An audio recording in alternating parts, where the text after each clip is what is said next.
Poppycock!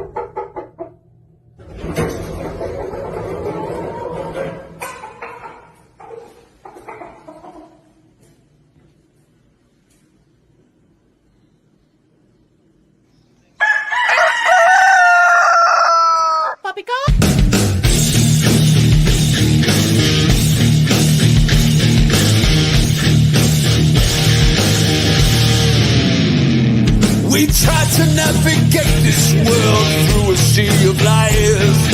Nothing ever as it seems. Open up your eyes, 'cause when your eyes are open, the clown show will appear, breaking all the wizard spells and nothing left to fear. So gather round and lend your ears as we expose the crock. We'll introduce you to a world filled with poppycock. Yeah, poppycock, poppycock. Welcome to the Poppycock Report. Poppycock, poppycock. Welcome to a world of critical thought.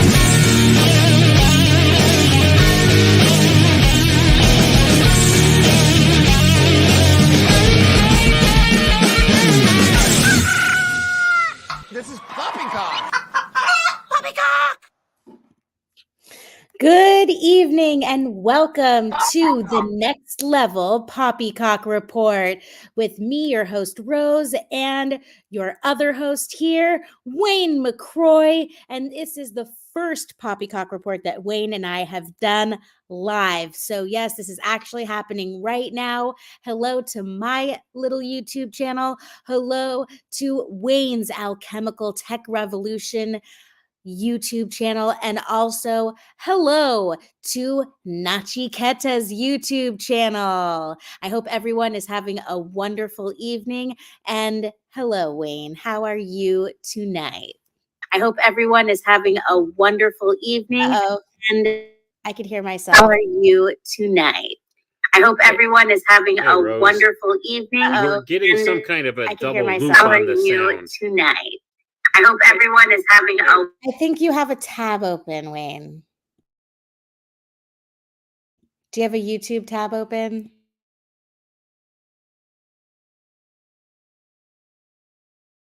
If you close the YouTube tab, I think we'll be okay. Okay, is that better? Yes. Oh, that was my fault. I didn't even realize I had the YouTube tab open on the other screen here. I'm using my double screen setup down here in my alchemical library. So welcome aboard, everyone, to the Poppycock Report. Sorry for the double sound there for the little bit of time we had there. We are simulcasting on several different YouTube channels at once. So welcome aboard. Glad to be here. This is the first in a while we've done Poppycock Rose. So I think this should be a treat for not only the two of us, because we don't get to talk as often as we used to. It's just life is busy. And it's a good thing that we're on air here. And I think the good people out there have always enjoyed hearing us break down the nonsense. So I'm glad to be back on. I am so glad to be back. The genesis of the Poppycock Report is that it started during the COVID nonsense in 2020. And then Wayne and I picked up again later on, and we were recording for premium content on Rockfin. And sometimes I have my Poppycock cuppeth, which runneth over. And I get very frustrated because when you are looking at the mainstream media, it's like the same thing over and over and over again. And they're like, it's the same agenda, and you just kind of get sick to your stomach. And then now I haven't been looking at the mainstream in so long that I'm yearning for the comedy. And it's been so long that I'll be able to observe some kind of evolution in what people are talking about. And of course, as we know, the biggest poppycock of all, which is a huge deception, which so many people fall for and give so much of their energy, and so much loosh is harvested over politics, the American United States election, which is so silly because when people go to the polling place, they're being polled, and it's really the electoral college that seats the president, which is the back door to power.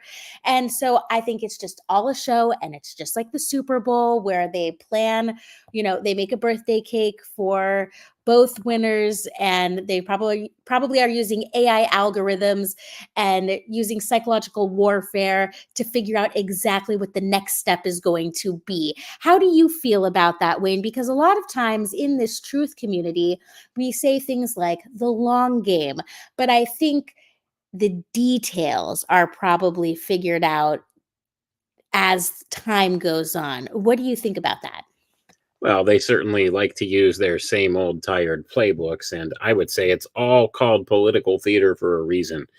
It's two separate wings, but it's the same bird at the end of the day, and they're all controlled by the same people at the topmost levels of the power structure in this world. And certainly people do waste their brain cycles on politics. And just as a little aside there, let's break down the word politics. Poly means many, and ticks, of course, are blood-sucking creatures. So we have many blood-sucking creatures out there in politics.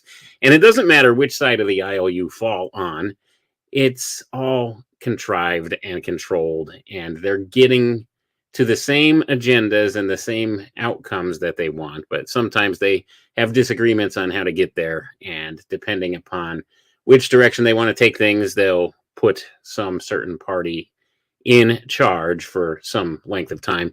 And we see the ramifications of that. And of course, we've just been suffering through 3.5, almost 4 years of the weekend at Bernie's presidency.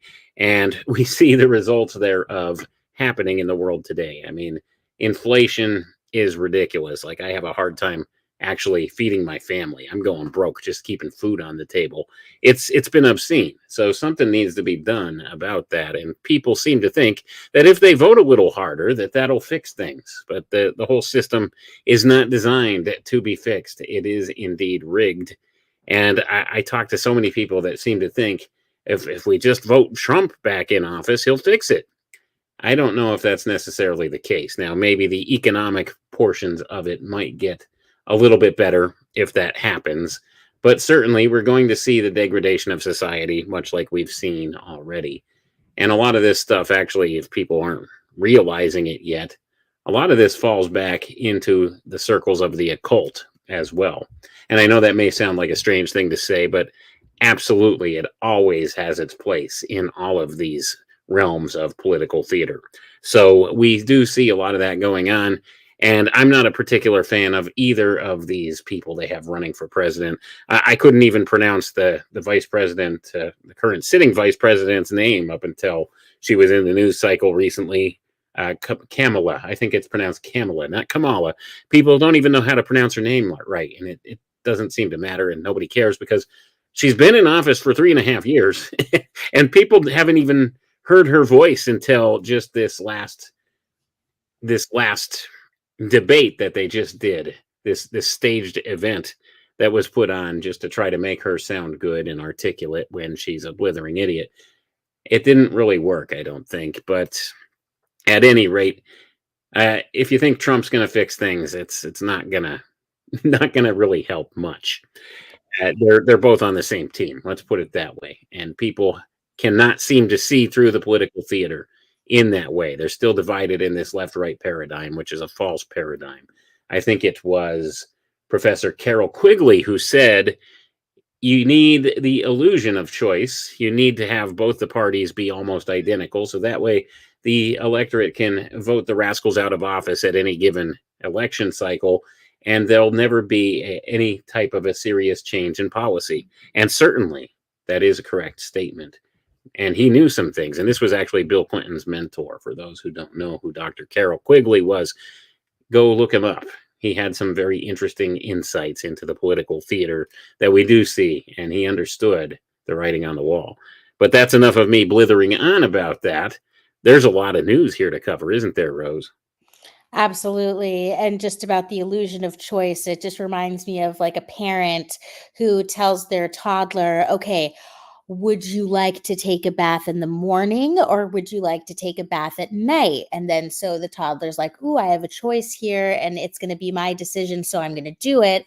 When really the goal is, how do I just make sure that they are taking a bath, at all? But the child doesn't realize that that's the real agenda behind the scenes. And I think that one of the big problems with people is they're looking for some kind of external savior, to help them in this realm, that human beings that are going to fix something that's broken. But the thing is that I don't think the system is broken. I think that it's operating exactly how it was designed to operate, and right now it's just time for the clown show to burn to the ground, basically, in a way, just to bring in a whole new wave of completely new poppycock. So that should bring us to a good segue into opening up news maps. What do you say? Yeah, let's do that. But as you open up the lovely news maps there, I will point out that you're speaking of ClownWorld, and this is absolutely what was intended, as I was just alluding to earlier. Always, there's an occult aspect to this, and in case those of you who out there are unfamiliar with some of the work I've done, go and look up what I've done on a little event called the Feast of Fools. This is what we saw transpire on January 6th, 2021. This world's worst insurrection. This was an occult ritual. It's called the Feast of Fools. It harkens back to events that occurred in the Middle Ages during the Feast of Epiphany, which is always traditionally celebrated on January 6th. And this is even celebrated in the Disney production, The Hunchback of Notre Dame. Go and look at the song Topsy Turvy and the production therein.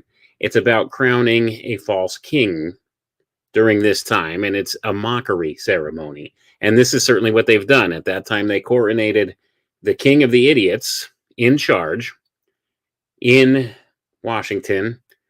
And we're seeing the ramifications of that.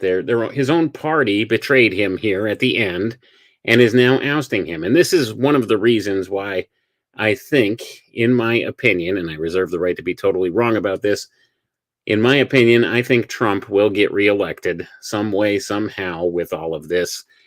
And I think this has all been orchestrated from on high because they wanted to give us this mockery ceremony in the middle and give us what they think we deserve. And I'm talking, of course, about those people who really run things in this world. They're the dark occultists who run things. That's what I like to call them. And they make a mockery out of everything. And that's exactly what they were flaunting in our face. The only thing is, people don't have the education, the classical education to recognize that, or the eyes to see. They're not read into the occult scripting. So as long as they don't recognize that, they get a good laugh at us about that. So that being the case, that, I think, is what the whole January 6th debacle was all about.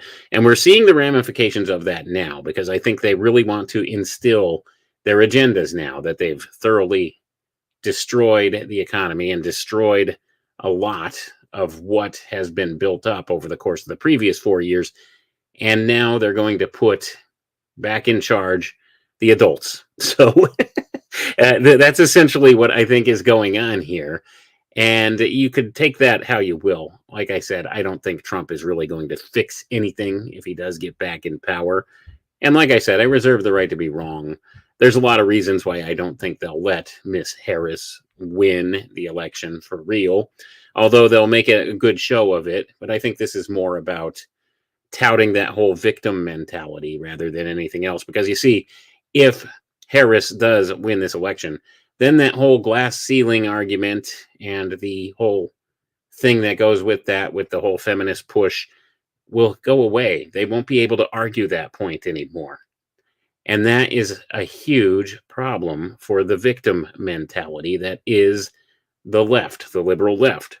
They need that. They need to always play the victim. They need to have that feeling that the patriarchy is holding them back, and they won't be able to do that anymore if there is a woman of color that is the president.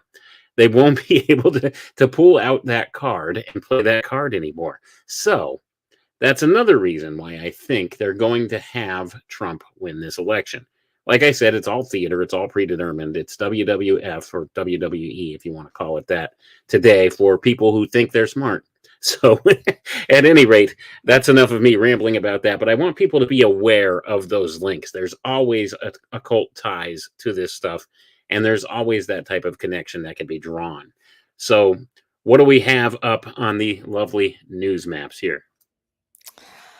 Well, it's been changing as you've been talking. And for some reason, just now in the past couple of seconds, a huge part of the news map has changed to the judge overturning a near total abortion ban. So if they're overturning the abortion ban, then I guess that means that abortions are happening again in North Dakota. And this must be something that people are very interested in, because for the people out there who are watching this episode of the Poppycock Report and haven't seen it before, what this is this is a map of a lot of the news that's being put out there on the internet and what people are clicking on the most. So when you see that square get really big all of a sudden, that means that they probably just released this article in a bunch of places all at once.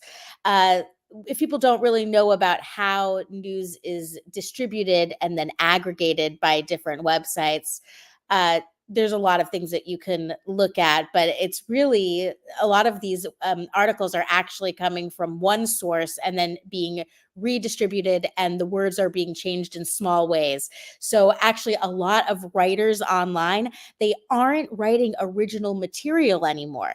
In fact, they can't even get a job if they are writing original material, because when they are submitting an article, they have to have sources. You see what I mean? You see the problem with that? So now I'm the one rambling, but there are a bunch of things on here. I don't know which one you want to look at first. Is there anything here that pops out to you that we should click on first? Anything that has to do with this whole election cycle, and you'll see that that seems to be taking up most of the top left corner of the news map here. So we have this whole Kamala Harris, or Kamala Harris, sorry, I think I pronounced her name wrong. I don't even know how to pronounce it. Woman's been vice president for 3.5 years. I don't know how to pronounce her name right.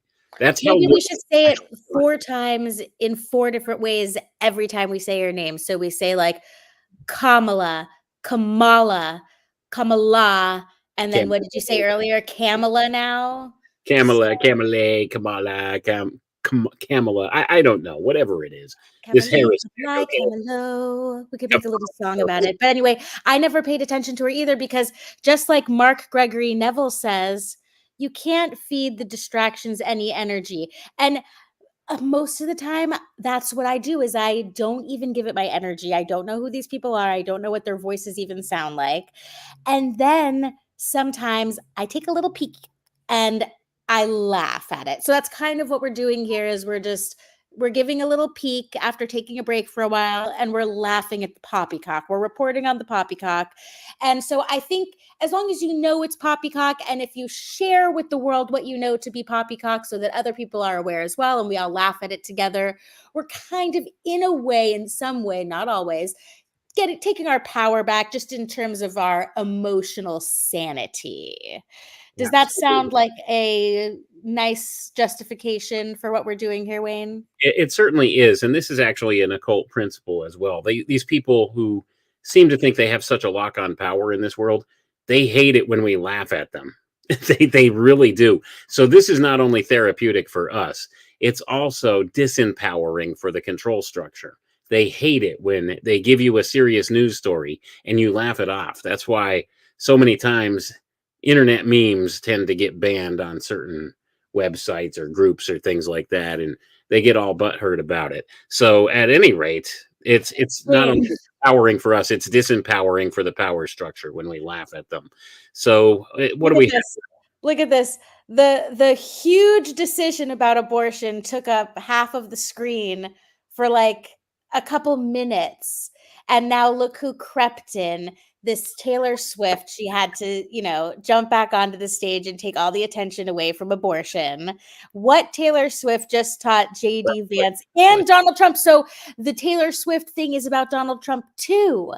So anyway, I don't know what she has to do with anything, but what else is up here? The Biden administration releases plans for a new minimum tax on large companies. What looks good to you? Let's see what Taylor Swift just taught JD Vance and Donald Trump. That's another thing. JD Vance, this guy seemingly came out of nowhere, didn't he? But little do people realize that this guy is actually the Bilderberg pick.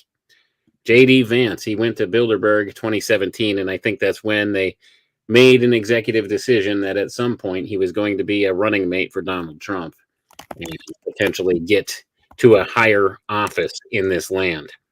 So you could look that up. He was an attendee at Bilderberg 2017, and I think he was to several different Bilderbergs, and he came to a lot of prominence shortly thereafter. He's a first-term senator, and all of a sudden, now he's the vice presidential pick.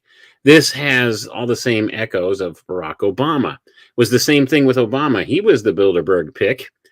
He was a freshman senator when all of a sudden he was thrust into the spotlight and was a presidential pick. Same thing with J.D. Vance. All of a sudden, it's just the different sides of the spectrum, the left and right paradigms. But it's all the same thing going on. So these are all the same types of things that go on all the time. So what do we got there? I see you. It was totally frustrating because I gave them my email address because it said, here's your free option. And then after they collected my data, they told me that I had to do all these other things in order to access the article. And so then I just started Googling what does Taylor Swift have to do with Donald Trump to try and get the article? Because as I just explained, this article should be released on multiple platforms. I should be able to figure out what this is about. As you can see here, New York Times, CNN, AP, Vanity Fair, they all have things. I guess from what I understand, she came out and she endorsed Kamala Harris now, which is not a big surprise because this woman is famously known for her wrong decisions that she's made in life. In fact, she's made a living off of it. And she's part of the Billionaires Club now, by the way. Taylor Swift is, in case you weren't aware of that. You don't get there accidentally. You don't get there without a little help from above. So certainly she's a compromised asset for the power structure. Let's put it that way. I don't even know if compromised is the most accurate word that you can use, because doesn't it seem like she was just a construct from the beginning? And when I say doesn't it seem like, I don't actually know, because I don't, like I said, I don't pay attention to anything. If a gun to my head, I wouldn't be able to identify what her songs sound like. But all of these people that end up putting on these massive shows where it's just like this pop kind of lots of costumes and lights and like I don't even know. Does she play an instrument? She does play an instrument, doesn't she? I don't know. I honestly don't know. I can't even name a single one of her songs, but I do know she sells out concerts all over the world, and people fly all over the world to go see her concerts and drop like mad money. That I don't know where they get the money for this stuff. I'll be honest. I mean, I've been getting hit hard with the way the economy is lately. The cost of everything's gone up exponentially. I got 5 kids here at home. I'm going broke just keeping groceries on the table. So I don't know where people get all this extra money to fly halfway around the world to see a Taylor Swift concert. They're eating on TikTok. The people are eating food on camera. That's how you make money, apparently. I don't know, like these. Maybe they're eating cats like the Haitians in Ohio. What was that? You haven't heard about that, have you, Rose? The whole the meme about people eating cats, the Haitian refugees in Springfield, Ohio, eating cats. Oh my gosh, that's probably Poppycock. I don't even want to believe that that's real. I'll tell you, there is sadly something to that, because apparently they were killing the ducks down in the park, beheading them and taking them home and eating them. So because that's how it is, I guess, where they're from. And they really didn't know any better. And there's like 20,000 Haitian refugees or something in Springfield, Ohio. And some guy brought it up at the town meeting, at the council meeting, the city council meeting, about how these Haitians they're not obeying the traffic laws. They don't speak the language. They're crashing into things. I guess just last year or something, a Haitian driver drove headfirst into a school bus and killed like 4 kids or something and injured 20 others. And it's been a problem there for a long time. And now they're out there in the park actually like taking the ducks, and the ducks are legit missing, and people are reporting their pets missing and have claimed that they saw that they had their cat strung up at a tree and gutted like a deer or something because they were going to eat it. Now, I don't know if you could hold any stock in those reports being made, but this actually got brought up at that presidential debate. That's how much that this stuff has influenced the culture in recent weeks. And it's just laughable because this is not a serious conversation you would think we'd be having. But this is what was brought up at the presidential debate rather than talking about policy decisions or anything that they're going to do. They're talking about this stuff. And it's ridiculous already. But this is the mentality that we have. So I guess the TikTok generation, that's perfect for them. You know what I'm saying? Like they'll see something like that, and that's what catches their attention. And that's what they pay attention to. So it's from one thing to the next. But is that really a thing? People are making money just eating on TikTok? Because I'll tell you what, I could pack down some snacks, and I'll do it on camera if people will pay me. Yeah, and I actually heard a story that there was a guy who was eating so much that he was getting really unhealthy. So people were saying mean things to him and saying that he was killing himself. And then really, he kept posting videos of himself gorging himself and being overweight. But in reality, he was losing weight. So after 2 years of continuously posting these really offensively, unhealthy videos and everyone kind of like being a dick to him, he posts a video of himself skinny like one day. And he's like, the joke's on you, everyone. I've been losing weight this whole time. And just posting old videos over and over again. So people are pranking each other. That's another way to make money these days, is if you come up with a really great prank idea. Everyone wants to see slapstick comedy now. Everyone wants to see you getting kicked in the balls or falling down or, freestyle running, parkour, risking your life. Everyone wants to see like, oh, look at this guy who committed suicide on a live stream, or oh, look at these, here's an article, 5 people who died taking a selfie. This is what people want to click on, it seems. Well, that's because we live in a death-based culture. That's what's been going on in the world. All the ideas that are inherent in our culture are death-based, things right down to the very language that's been weaponized against us. Because you think about it, what is a corporation? It's based on the word corpse. That's the etymology, the root of it. Corpse. It's a dead entity, and that's what it's all about. They want us entrapped in this straw man notion, this dead entity notion in this world. And they want us thinking all in those ways, focused on the death-based ideas all the time. And it's about bread and circuses. So that being the case, we always, always, always see this kind of thing going on in the popular culture, but especially in the youth. And the attention spans have been purposely shortened. It used to be the YouTube generation. Now we're advanced to the TikTok generation. So no longer are there 15-minute videos good enough. Now it's got to be a 30-second video of the same type of things. So stupidity being indoctrinated and engineered into society, and we see it going on, and it's the same thing. And these are the people that will actually decide to get out there and vote for whatever reason, because an entertainer like Taylor Swift came out and said to endorse a certain person, that this is the best thing you can do. And it's sad that that's what our culture's become, but it certainly is. Yes, absolutely. I closed the tab about Taylor Swift because I just didn't care about her or whatever she did. But I opened up this new article, IVF in Ireland. So there's a woman living with HIV, whatever that is, who says she's been unable to access publicly funded IVF treatment in Ireland due to a lack of laboratory facilities. Ireland introduced free fertility treatment for eligible patients in 2023, including some treatments for people living with HIV. But currently, there are no labs that can provide services for HIV-positive women who require IVF, as legally there must be a separate storage facility for their samples. So I guess, is this article saying that people with HIV feel that they're being discriminated against? That would kind of be the impression I get from it. Now, a lot of it could be because Ireland's actually a pretty small country, and maybe they just don't have enough facilities to have something like that. Maybe there's just not enough of the population that falls in that category for them to worry about having that kind of a separate facility in place. Maybe she's the only one, or maybe there's like 3 or 4 of them. I don't know, but it seems to me it's the same old victimhood mentality that always gets touted in media, because that's what they like to push. It's all about who's the bigger victim here? Who is the one that is the minority in the situation?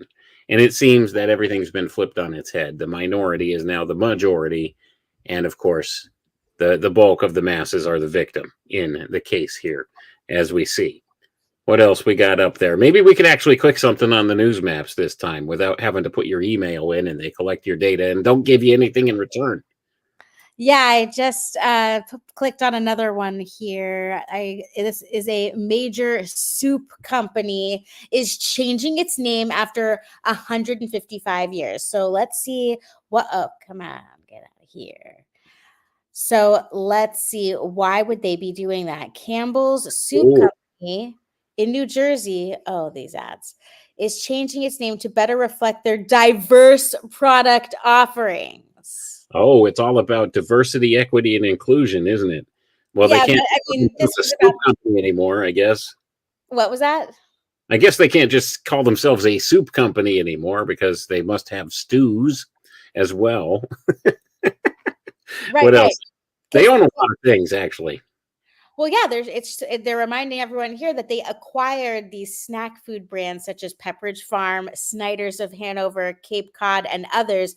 So this is also an article that's kind of highlighting how everything is merging into this whole corporate new world order. Giant megacorp. That's what it's going to be.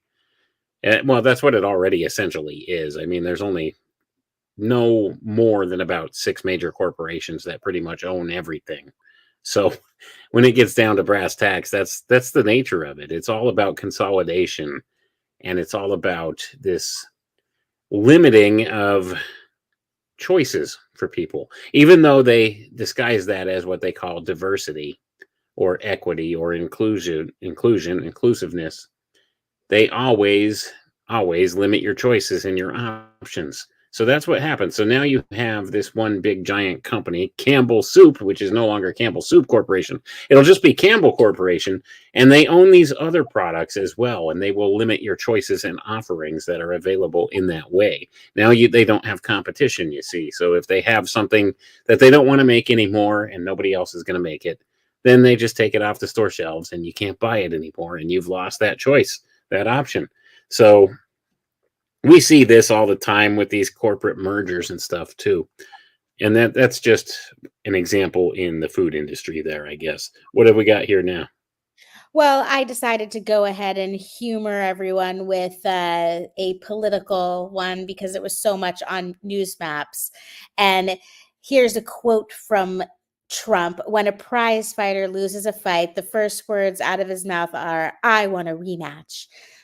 Trump wrote in a post. So I guess he's trying to say that she only wants a rematch because she lost and wants to try again. And so what's your take on that situation? I mean, I know we already talked about politics, but we need to cover this once and for all on the Poppycock Report.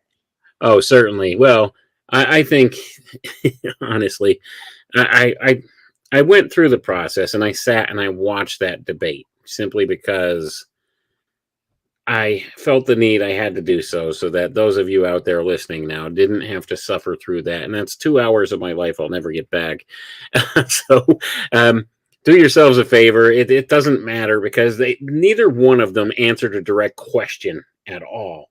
All it was a bunch of name calling essentially and bringing up the dirt from the other's past and the whole notion of the fact that neither one of them really had a logical answer for anything that they were asked. They didn't have a solution. They didn't have a plan. And they're just kind of skating by based upon where they were and who they are in the past. And the whole point that I took home from all of it is you have this woman up there who wants to be president now that nobody voted for. I don't want to brag or anything, but I've won just as many presidential primary elections as Kamala Harris. So, congratulations. But at any rate, so you have this person nobody wanted, even in the last election cycle. She was dead last. Nobody wanted her. And now all of a sudden, she's the greatest thing since sliced bread in the news media. And everybody's on the left is fawning over her and thinking all these wonderful things, and it's so happy. That's how they try to present this administration to people, this running administration of Harris and her vice presidential pick, who, by the way, is another train wreck. But at any rate, they're trying to present them as the happy alternative. And it, like, people are eating this up, especially, I guess, the young liberal-minded voters, the old blue hairs of the world. You know who I'm talking about. But the whole debate was just a debacle. The entire thing wasn't even worth the time, because you came away with scratching your head with more questions than answers than anything else. And I mean, the highlight of the whole debate is talking about the Haitians eating cats in Ohio. So I don't think a second debate between the two is going to do any bit of good. Let's be honest. Nobody's going to change their mind about who they were deciding to vote for based upon that. And in my view, I think the whole voting situation is just a big colossal joke on all of us anyway. But that's beside. I totally agree that the debates seem pointless now. Like, I remember when I was a kid, at least they did a good job brainwashing me into thinking that they mattered. But now it just seems like a silly formality, because now people are so religious about the team that they're on. They're either red or blue, that there is no point in even having a debate, because nobody is going to change sides because of a debate this late in the game, especially if they are so invested in voting at all, because you have to believe in the fact that you have a choice and that someone is going to do a good job and that someone's going to help everyone and that this is the answer to everyone's problems. So if they already believe that, then they're just falling for everything hook, line, and sinker. Yeah, and you see that on both sides, because you have the same argument on the other side of the spectrum too. It's both sides. That's the thing. You have your right-wingers who are thoroughly convinced that if Trump wins, everything's going to get fixed. The economy will get better. And yeah, the economy might get slightly better, but there's going to be other things that are going to hit the fan. Remember, this is the guy that brought us the vaccines for the COVID and the lockdowns and everything that went with it. His whole Operation Warp Speed. And now we're seeing the ramifications of that coming to fruition, just as those of us early on predicted. And he's the one that was responsible ultimately for that, but yet these people still support him, and it seems like the guy could do no wrong. And then it's the same thing on the left. As long as they have Democrat by their name, they could do no wrong. They're right on every single thing all the time, and the other guy's an idiot. And it's the divide and conquer mentality. It's the whole Hegelian dialectic at play, and people keep falling for it, and I don't understand why. And you point out the gross hypocrisy in all of it to them, and their eyes glaze over, and they continue to go about doing the same things over and over again, which is the definition of insanity. Doing the same thing and expecting different results. And we see time and again, the American people are the ones that get screwed, right? And people always seem to forget that every 4 years it flips again. And so even if it seems like something's changing, oh, we have someone in office and it looks like there's something new on the horizon, it's only going to be 4 years, and then something's going to change all over again. By changing out these administrations over and over again, they could, in this subtle way, be controlling the overall outcome over longer periods of time. So you're looking at these increments of 4 years, when maybe there are specific goals that are happening in increments of every 25 years or so. Absolutely. And what you need to remember is, behind the scenes, the people actually running things are not these puppets that they put up before you. The president's just a figurehead. He's a puppet. He's the scapegoat figure. And here's a tie back to the occult again. This is your scapegoat. This is the one that is supposed to take all of the direction of the negative energy. This is the one that they put up there to deflect that too. And in the meantime, the people that really pull the strings do whatever they want behind the scenes and further their agendas behind the scenes. Well, this guy or this woman, whoever it may be at the time, takes the blame for it and takes all the hate from the side that is in opposition to whatever it is that they're trying to pull off. And you'll notice that some of the most leftist ideologies and leftist agendas are the ones that get put forward when there's a right-wing president, and vice versa. And most of the right-wing leaning types of ideologies and agendas get promoted when there's a left-wing president. And there's a very real reason for that, because people aren't paying attention to that because they're so vested in this team mentality, this tribalism mentality, that they just don't see through the facade and understand what's going on. And this is how we get worked all the time. So at any rate, that's the whole message with all of that. But did you want to move on to something other than political theater? Yeah, I had an article up before talking about how NASA might be on its way out. So I was curious and I clicked on it, and they talked about, lack of funding and because of private sectors and yada, yada, yada. But we've been seeing this for a long time, Wayne, that NASA has to, go somewhere else and that things need to move on to a different name, because when all of the deception, fraud, and fakery is exposed and NASA is going to take the blame for it, it will no longer be a big player. It'll be something of the past, kind of like the difference between the League of Nations and then what did it become after that? The United Nations. Like, things need to change the name, just like we're talking about with these corporate mergers. Let's say that we find out that Campbell's Soup was involved in a heinous crime. Well, they're going to say, well, that was Campbell's Soup. We're just Campbell's. Like IG Farben or Monsanto? Is that what you mean? Oh, They're the same company. Oops. Yeah, that's exactly. You're correct on all of that. And maybe it's the same thing with the whole NASA debacle. Of course, they love their fake space stuff, don't they? But here's a further example of the dumbing down of America. Everything now is going to be called X because it's all controlled by Elon Musk. So it's SpaceX. Instead of Twitter, it's X. What's his other companies that he has? I think he even named one of his kids X, like X23 or something stupid like that. It's more examples of the dumbing down of America. So let's make it as simple as possible. NASA being 4 letters, that's not simple enough. Let's do SpaceX because people could remember X. And there again is your tie back to the occult, because X is a symbol representing Saturn. And of course, it goes on and on and on. But I digress on that point. What else we got here in the lovely news maps? Ooh, I think that I have a new article came here. This is a nice divisive Ooh, I topic. love divisive topics.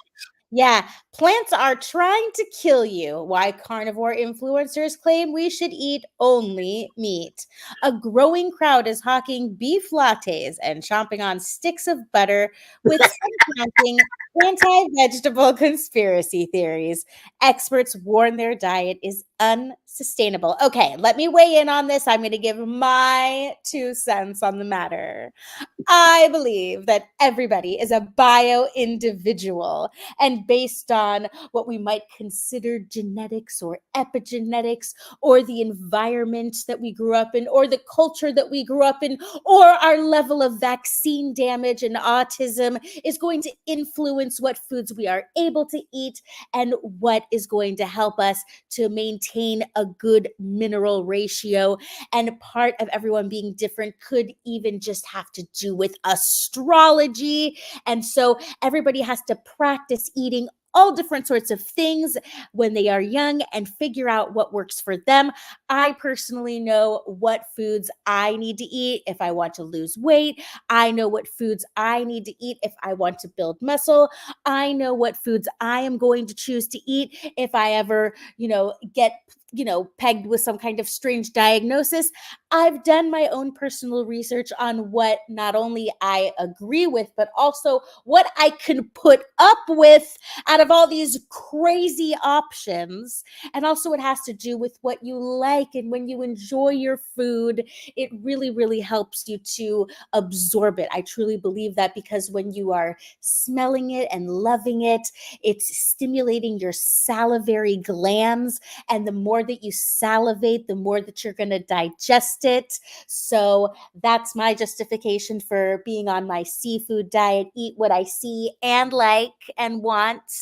I'm joking there. I really am a super truther, and I'm a super, I judge everything, and I totally disagree with any kind of preservatives, but I also do detox methods in case preservatives get into me, because we are in a full spectrum attack for depopulation in the way of chemtrails and GMO and medicine and everything. So that's So where you're, we're at. so you're saying I shouldn't eat an entire stick of butter and drink a beef latte? Like here's the I'll thing. tell you what, Seriously, if someone was being a mad scientist about being keto and high protein, high fat, and if you're seriously not going to ever be eating carbs, which convert to sugar, if you really are in ketosis, and maybe you're working out so much and like running laps and doing a triathlon, maybe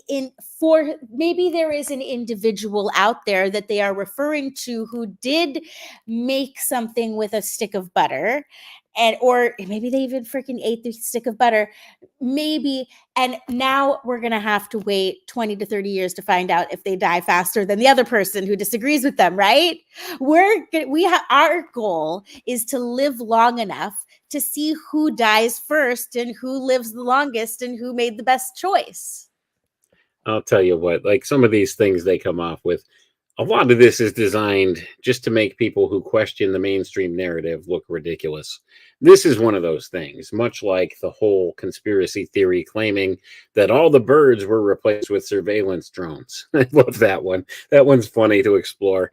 They recharge on the power wires, by the way, through their inductive coils that are their claws. So this is the same kind of thing right here.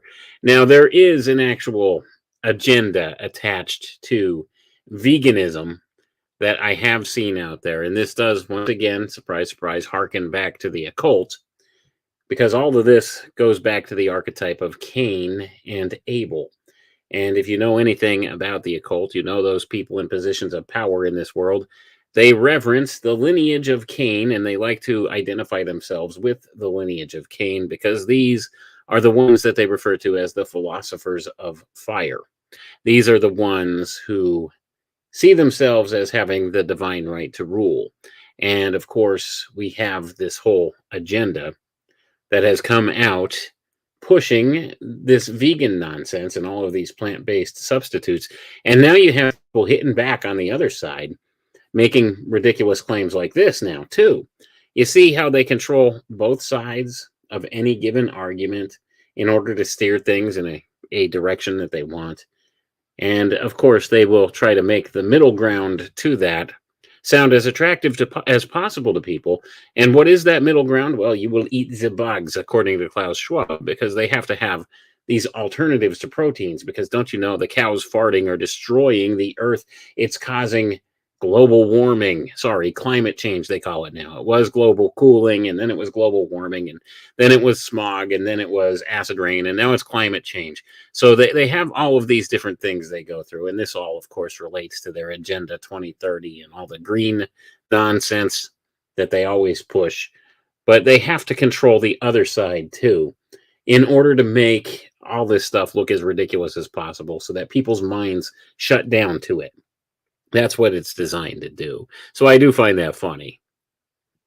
Yeah, indeed.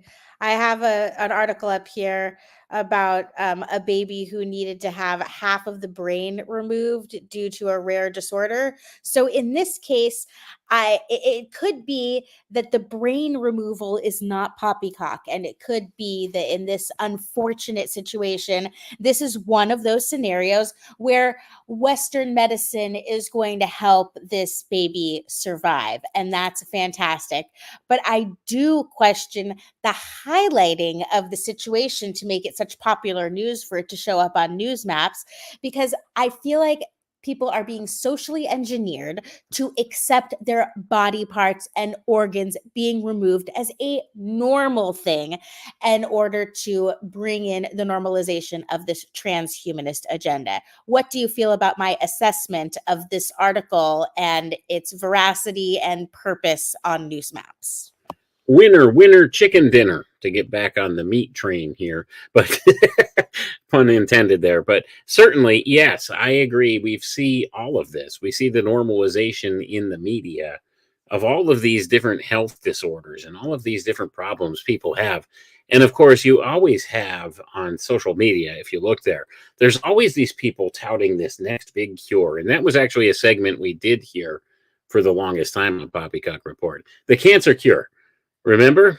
So there's always things like that on there because it is such a prominent issue. And they're trying to normalize people accepting that being an accepted part of human existence from time immemorial. They want people to believe that all of these conditions have been with us all the time.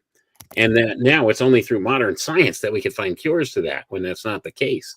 It's only in the modern era that many of these diseases emerged, and they don't want you to catch on to that. So they always dangle that carrot before you. We have the cure, and it always invariably leads towards this transhumanist notion of things.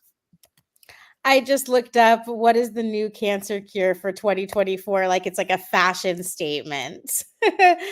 And let's see here. I copied and pasted it, but it was too long for me to. It says sunvosertinib was granted a breakthrough therapy designation from the FDA. Oh, great. The FDA approved it, so it must be good. A first-line treatment for a specific type of lung cancer. The FDA accepted a new drug application of SH201 for review as a potential treatment for certain forms of leukemia and other cancers. So that it's funny to me that they really do have like a new cancer cure coming out all the time. Crow recently asked me to look up for him, so I did the research, and there's over 300 cancer treatments out there. Pharmaceutical treatments. It's a multi-billion-dollar industry, cancer treatment, and it's none of them are a cure. That's the whole problem. There is no cure, and they'll tell you. And all these things that are crippling society right now. Oh, there's no cure. There's no known cure for this, but we have all these various treatments that cost you X amount of dollars all the time, and the insurance companies will only pay for so much. And it's shameful that that's the way that things have gotten. There's no real cures out there. Medicine is not what it's cracked up to be in the modern era. Something terribly wrong happened with our medical system, and it's not about helping people to get healthy. It's not about curing people. It's about making money on people's ailments, on the suffering of people, and it's become a whole industry. Absolutely. I really feel like the body is a healing machine, and it should, under normal circumstances, as nature intended, should be able to heal itself from almost anything, with the exception of like an arm growing back, an amputated arm or something like that. And if you remove the body of pollutants and toxins and give it the nutrients that it needs, it will do it. Just like in the same way that when I scrape my knee, I'm just even amazed that it will just heal itself all by itself. I don't have to if you get a horrible burn or like a horrible laceration, they'll say, get some protein in you to help with the healing process. But even if you don't eat the protein, if you want to be a rebel and be anti-protein, your wound is probably still going to heal unless, like we were discussing, your body is in a process of like barely trying to survive because it just isn't getting what it needs and it's got too much crap in it. So I think that is basically the cure for cancer, which is cleaning your liver and being able to eliminate the toxins, because I feel that a tumor is actually a process. It's trying to isolate some kind of problem going on in the body. So you can't just cutting out the tumor isn't getting the root problem. It's because the body is not able to expel something that it wants to expel.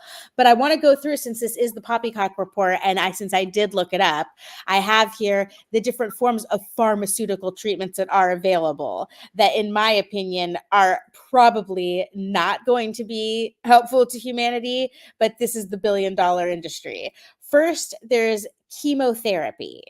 And these are drugs that kill fast-growing cancer cells. And I could come up with a whole bunch of names I've heard over the years for chemotherapy, but right now, at this moment, the popular chemotherapies are called doxorubicin and paclitaxel.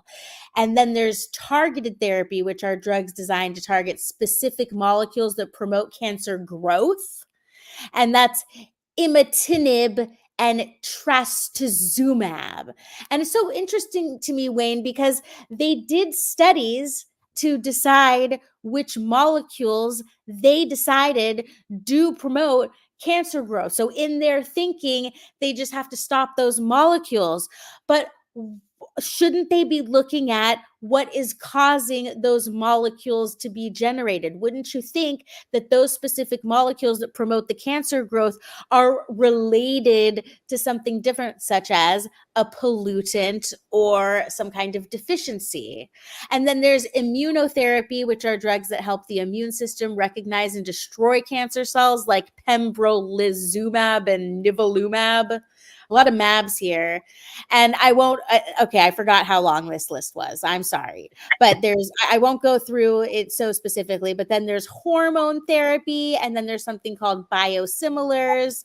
And so they're just experimenting on people at this point. I mean, don't you think that you could literally come up with anything now and show it to be somewhat similar in some way to another chemotherapy and just kind of tweak it, change it a little bit, come up with a weird word, add the word mab onto it, and you can conduct an experiment on a massive sample of humanity who either has been diagnosed with cancer or someone who's afraid of getting cancer and they want to be involved in a study that has to do with preventative measures.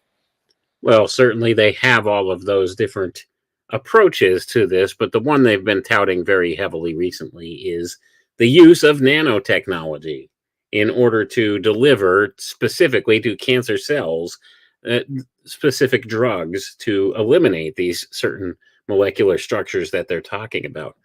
And of course, this lends itself directly to the notion of transhumanism. Once again, it always ties back to these same couple of things. So that being the case, you got to keep that in mind. It's a whole industry designed around this stuff, and they don't really care about finding what they consider to be the cure to cancer. It's all about these different treatment options. Now, there are people out there in the medical field that do legitimately try their very best to figure out causation and everything along with this. But when you're taught the wrong foundations, the wrong foundational principles for dealing with this stuff or understanding how and where it comes from, then you're going at it with false assumptions. And if you go at it with false assumptions, you oftentimes do not directly address the root of the problem. And that's what I think what goes on a lot with this stuff. So that being the case with this, we have all of these different approaches that they take, when in the reality of all of it, there's cancer cells that exist in everybody's body all the time. And this has to do with a concept that the cells in your body are what are called pleomorphic, and they'll change based upon what they're exposed to. If they're exposed to different toxins or different things like that, then they will alter. And this is how cancer cells grow. And they understand this, and they'll admit this. They'll tell you this in the mainstream medical literature. But still, they don't look at what exactly is it that caused this cell to mutate and become cancerous and to grow exponentially the way they do and form a tumor or some such thing. So when you go at it from that approach with false assumptions about it, and you're not taking into consideration that there has to be some kind of an outside trigger that helps bring about this causative factor, and you're just looking at reversing the process rather than addressing the root of the problem, then we get into all of these different drugs and formulations that they come up with. And certainly, I don't claim to know the cure to cancer. I sure don't. But I would suspect that it's probably a lot closer to nature than what our modern science would like you to believe. They come up with all these different compounds and formulas that they put together with these drugs that cost billions of dollars in research and development to produce, and then they got to make a profit on it. And that's what they're more concerned with. So you're not getting the best of the best with these types of treatments. Let's put it that way. But I hold the opinion that allopathic medicine does have its time and its place, and it does have its uses, and in many regards, it can save lives and help people. The only problem is our medical system has forgotten about the other forms of medicine, things like homeopathy, things like naturopathy, things like that that do exist, things like the Ayurvedic medicine, Chinese medicine, all of these things that have been shown through the course of time to work and have had benefits associated with them. Whole health. The problem is it's all Rockefeller medicine now, which is the allopathic system that we have. But I'll get off my soapbox about that now. Well, you've done so much research about health, and your knowledge is amazing, which is why I have enjoyed the past hour with you so much. I don't know how much time you have. We actually forgot to discuss how long our show was going to be tonight. How are you doing? Oh, I'm good. I didn't realize we were on for a full hour already. I Let's go for a know. little bit longer. I mean, we could go a little bit longer. It's been a long time since we've done one of these, so. Absolutely. And I have an article up here, and this article is successfully freaking me out. So it's definitely doing its job with the fear porn. So I'm getting my dose. This is the article that did it for me already. For the first time, I'm scared. But apparently there was a flight where the pilots just had to slam on the brakes and not take off to avoid colliding with another plane. And it wasn't too long ago that I remember that people were reporting some issues with certain kinds of planes. I don't know if it was a Boeing. There was some kind of plane that was provably having issues. So I'm seeing these situations leak into the media about problems with planes. I don't ever remember this being a thing when I was younger. I always had so much faith in airplanes. Even after 9/11, I wasn't scared of like the actual plane itself, right? I mean, of course, uh, you know, nefarious human beings could do things, but these ideas about them screwing up with their system of telling people when they can take off, or planes falling apart, like a window falling off or a door opening, these things are scary. So do you think they are ramping up problems with planes in reality or psychologically in the minds of people to get them to be scared of travel, perhaps to get people to stay in their 15-minute cities? Do you think that's part of the agenda here? Oh, I would say it most certainly is because, like you, I'm a bit older than you are, Rose, and I don't remember there being all these problems with airplanes in the past. Like all of a sudden, just the past couple of years, it's a thing now where they're having all these issues with maintenance and everything else. And I think it is just to scare people into not traveling so much. They want us to stay in our own little box. And certainly we've seen that engineered into society the past several years here. And the 15-minute city notion is a real agenda they've been pushing and promoting. They certainly want that. Why do you think they want everybody to have like electric vehicles? It needs to have a kill switch so they can turn it off when they want. They don't want you traveling too far. They don't want you to have that range. They don't want you to be able to travel freely. They want to keep you in control in this little tight knit area. And certainly it's like an open air prison that we do live in. And that's what they're pushing more for with these 15-minute cities. And I think this engineering fear into people's minds bit is all part of it. So certainly, I do see that being probably the primary reason for those stories.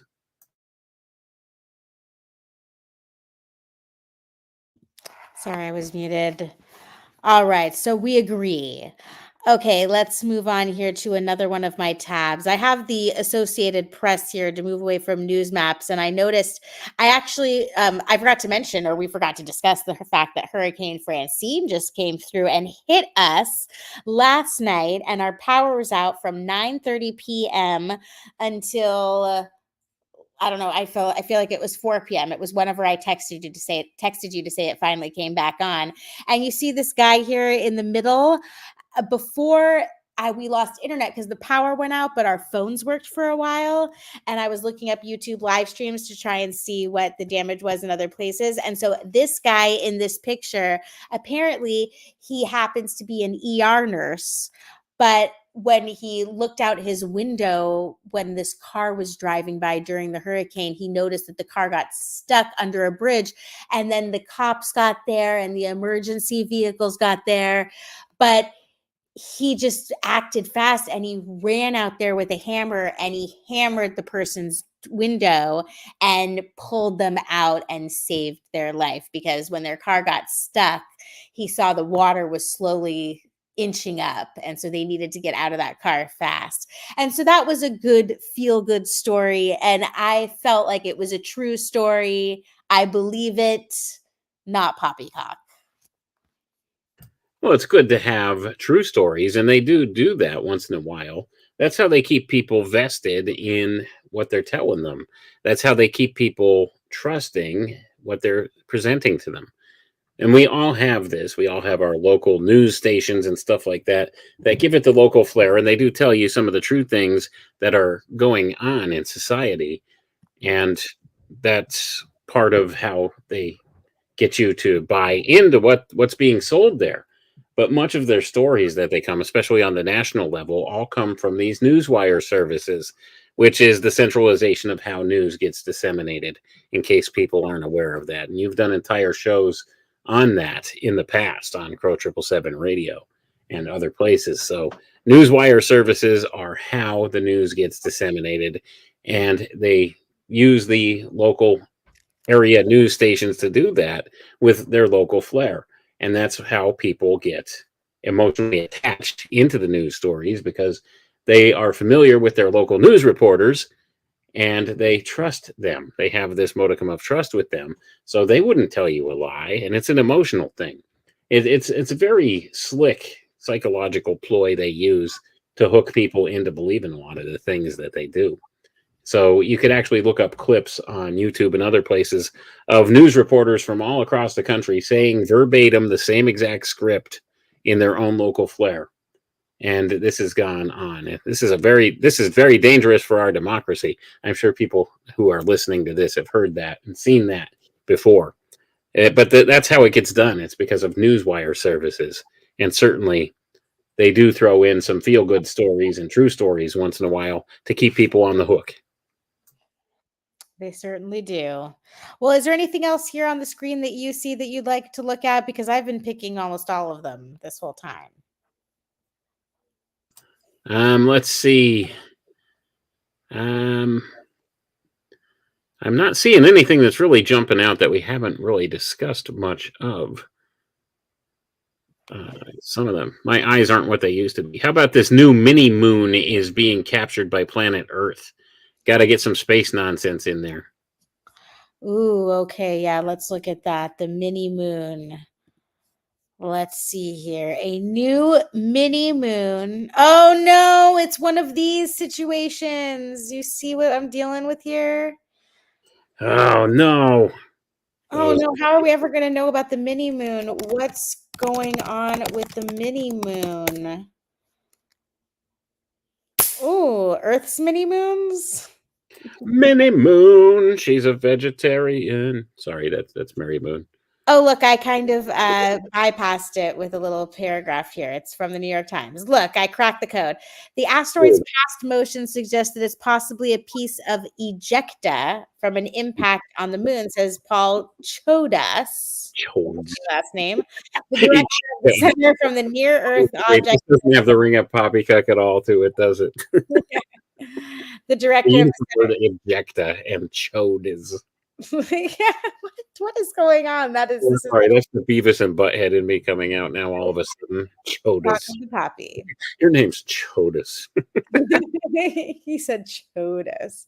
The director of the Center for the Near Earth Object Studies at NASA's Jet Propulsion Laboratory. In other words, Earth's new mini moon could be a miniature fragment of the actual moon. So now we have to figure out which part of the moon this little fragment came from.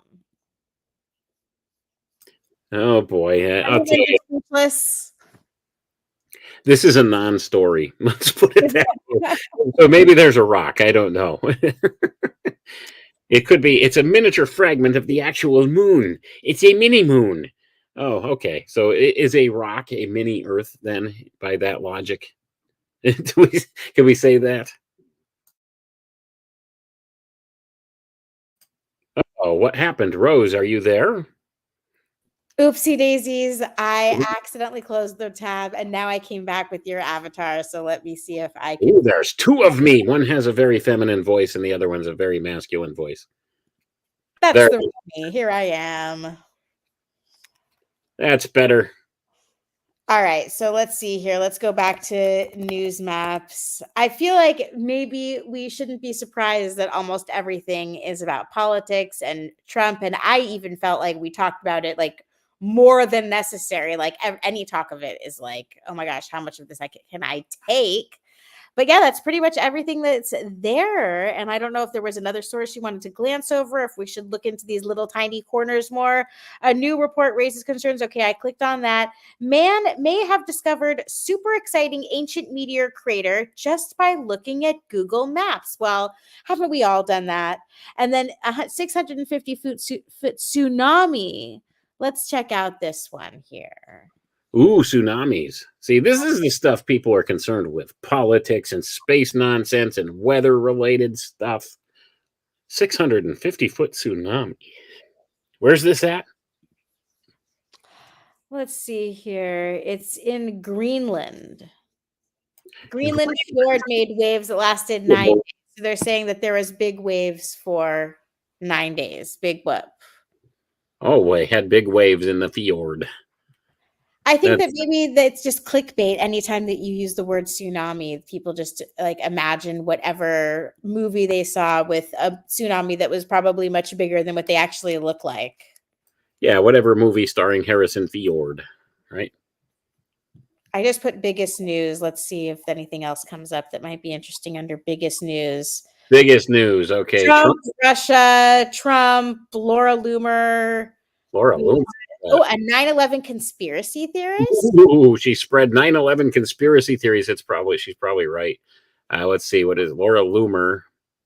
Who is this chick? Never heard of her. Donald Trump mingled and posed for pictures with, I thought they were going to say with her, with firefighters on Wednesday, blah, blah, blah, blah, blah. What about the girl who's the conspiracy theorist? Yeah, what's up with that? I'm looking for the girl. I'm not seeing anything about her.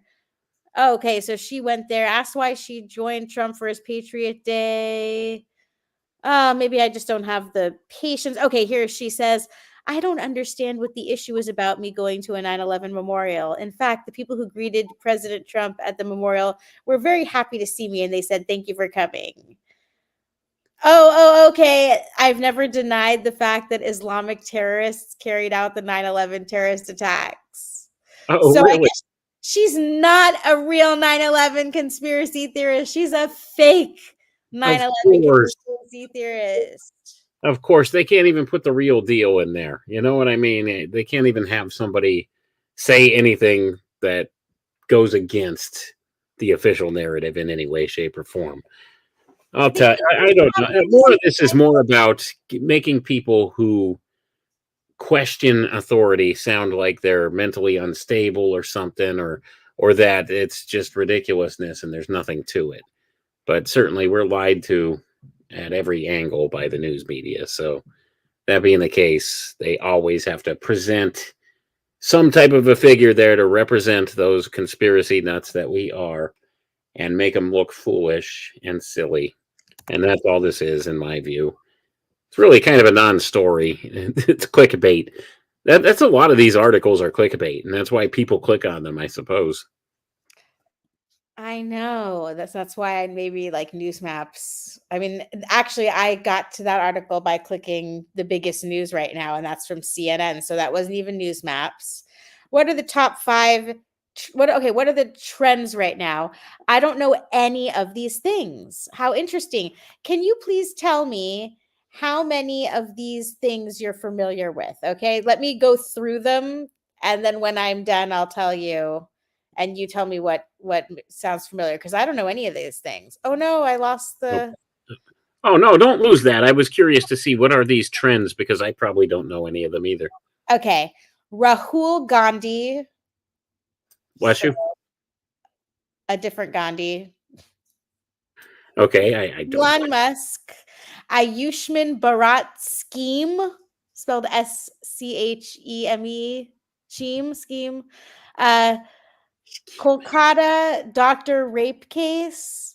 Oh my gosh, I read that as his last name, but no, his name is Ayushman Bharat. Okay. Kolkata Dr. Rape Case, Jared Isaacman, U.S. presidential debate, Sunil Gavaskar, and tech layoffs. Okay. Tech layoffs. Okay, that one sounds like normal words.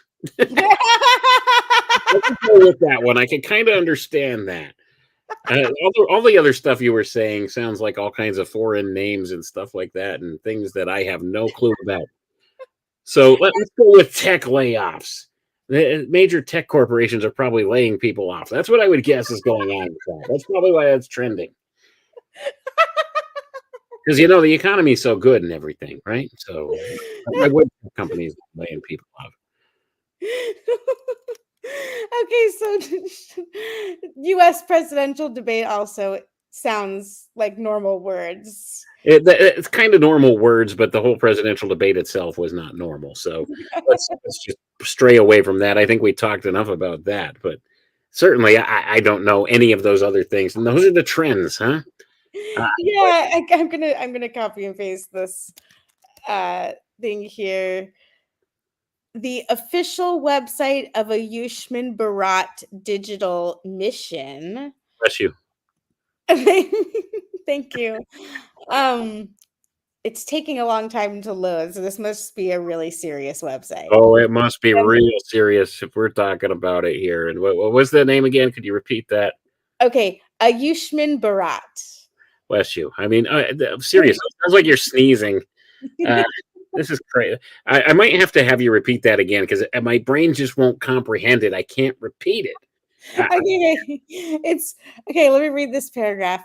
Ayushman Bharat Digital Mission aims to develop the backbone necessary to support the integrated digital health infrastructure of the country. Okay. It will I bridge the see. existing gap amongst different stakeholders of healthcare ecosystem through digital hallways. So now that I explained that, Wayne, I bet you have something to say about that. I most certainly do. This is all about the centralization of all your medical records and all of your biometric data, all of your credit data, all of the data about you, everything centralized in one place, in one utility. And of course, they have to have some ridiculous name to the thing that I can't pronounce because now I can't really adequately talk about it because people will ask me, what are you talking about? And I can't name what this is, but I could tell you this is the centralized resource for collecting all of your genomic data, your biometric data, everything they know about you in a central location so that they can apply a social credit score to you at some point.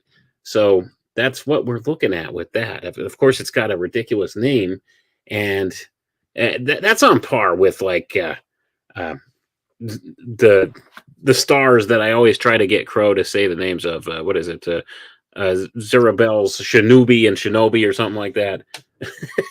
Zubinel Shinobi. There it is. and Zubinel Shamali. Yes, I always try to get Crow to say those because I just find them funny. It's the same thing here. I can't. My brain can't process that name for some reason. I guess I'm just terribly American. Like I only speak English. You're supposed to say it like this: terribly American. No, terribly American. There you go.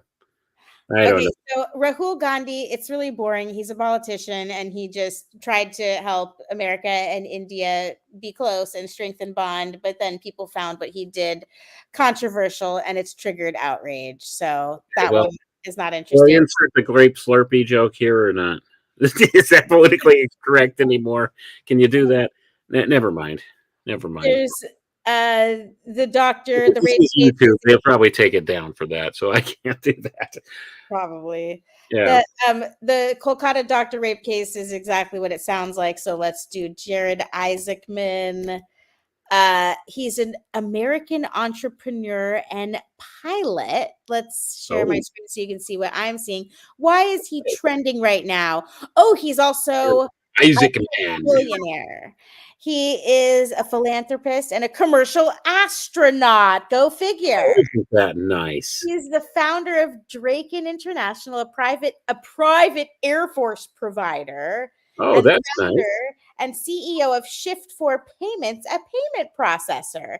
As of September 2024, his estimated net worth is 1.9 billion with a B. And he's 2 years younger than me.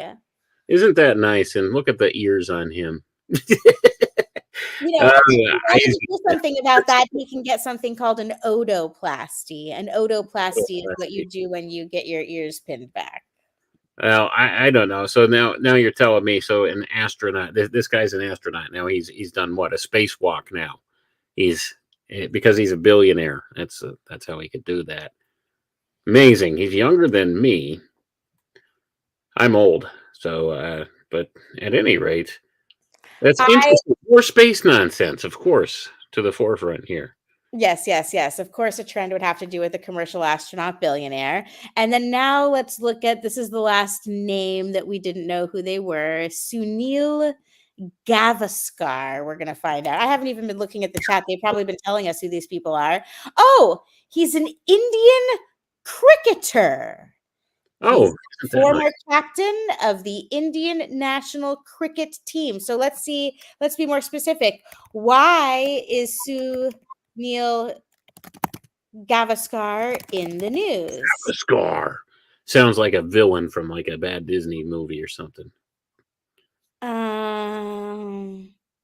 The business of India bashing. Sunil Gavaskar slams Michael Vaughan's. Can't even read this. It's just he has said the business of bashing India has to be countered with aggression. So this is some drama that I'm not familiar with. Yeah, me too. But apparently Gavaskar, that is kind of a villain name if he's calling for violence against people that, bash India for some reason, I guess. I don't know. They did do that nice moon landing thing last year. You remember that? The arcade basketball machine, they landed on the moon. I can't remember. Maybe it's because I'm so busy being outraged about all of the India bashing. I mean, who is bashing India? India is absolutely fantastic. I can't imagine who would get away with this. They're lovely people there in India. I don't know why anybody would be bashing them at all. I really don't. And I was unaware that it's that much of a problem that a professional cricket player would come forward and call for violence against those who would bash India. It must be a serious problem, right? He didn't say violence. He said aggression. Oh, aggression. So sorry, not violence. Aggression. There's a difference. Wagging the finger, It's pre-violence. Yeah. That's what aggression is. Pre-violence.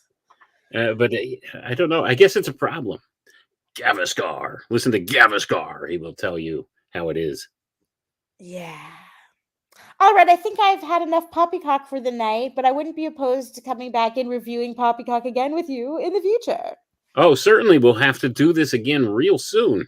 We haven't done these in a while. And here's the thing, okay? We stopped doing this for the longest time here simply because you could only watch this Poppycock before your eyes for so long before it really starts to affect you in ways that you don't want it to, in negative ways when you look at this stuff.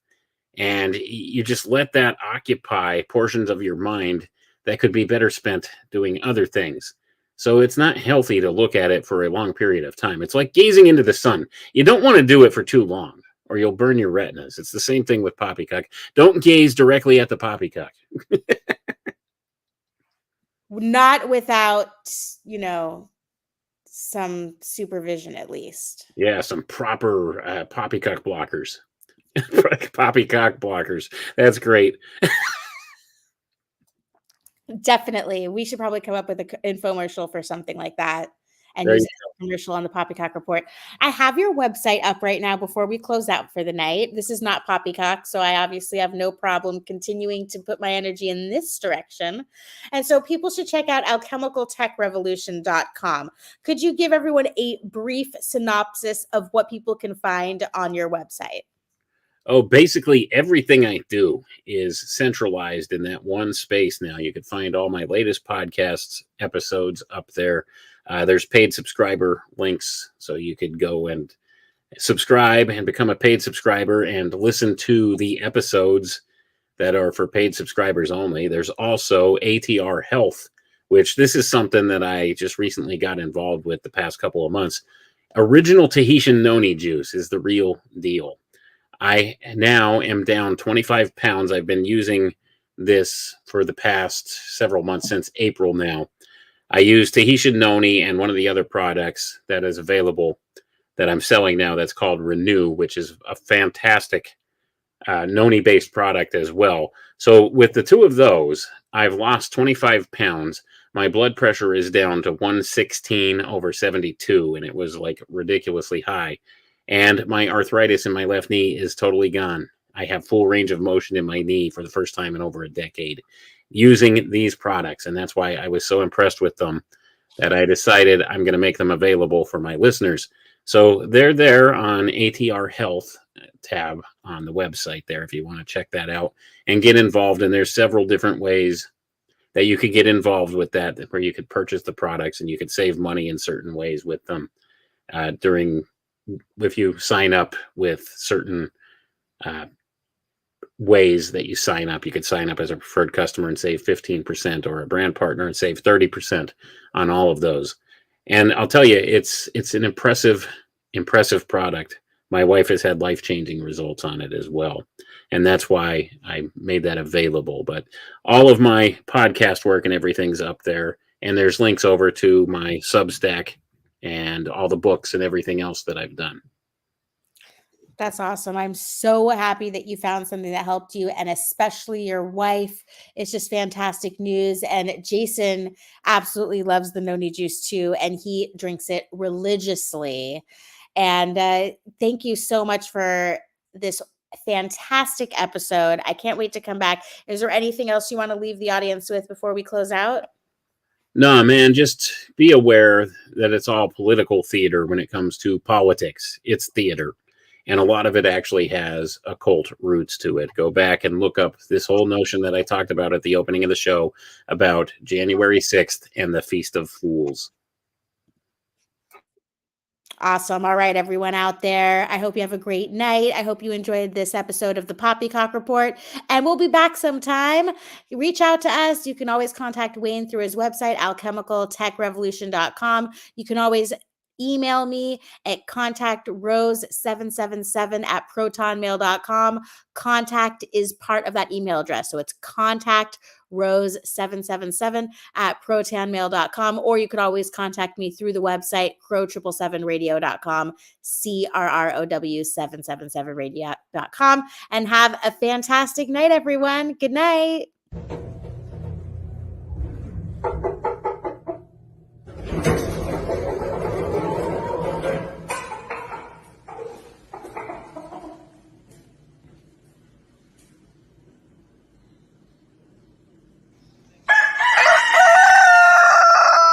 Poppycock!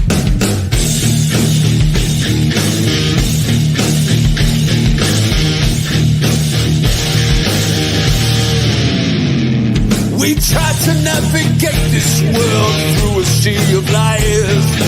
Nothing ever as it seems. Open up your eyes, 'cause when your eyes are open, the clown show will appear. Break